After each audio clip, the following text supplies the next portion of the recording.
We continue to share the stories of Montanans making the most of CARES Act money. Tonight, MTN's Matt Holzappel takes us to Fort Benton to tell us about a locally owned business that spends most of their summer out on the water. This week on Montana Cares, I introduce you to two business owners who make their living giving tours of the same river that Lewis and Clark were on over 200 years ago. The pandemic has been tough on a lot of different businesses, perhaps none more though than those in the tourism industry. So right away we did get a lot of cancellations. For instance, we had a group of 14 from New York City, and we couldn't blame them for canceling. Upper Missouri River Guides was founded in 1992 and purchased by Brett and Haley 4 years ago. Well, I'll let Brett explain what they do. We are a full-service canoe outfitter on the river, offering guided trips ranging from 3 to 7 days. They rely heavily on out-of-state visitors for their business.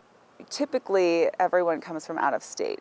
And that was the problem with the quarantine. This isn't just get in a canoe and float down the river. It's a true Montana experience, one that typically draws a large number of tourists each season. We provide everything from the shuttle down to the put-in, all the food, and all the camping equipment, canoeing equipment, obviously, and then cook you a darn good meal. That's what we really enjoy.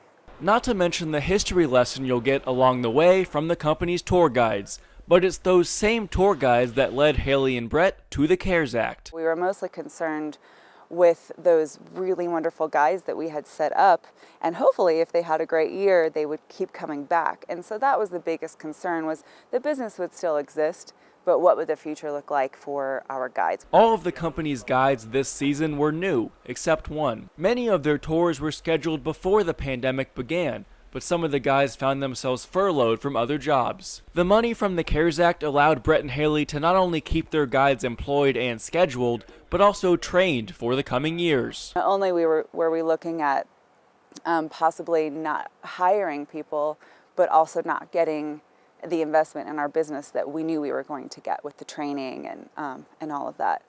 And so thankfully, we were able to just keep the schedule and even add more people. The goal of this series has been to tell the stories of locally owned businesses in Montana through the pandemic. Not just their challenges and struggles, but their victories and what they're looking forward to as well.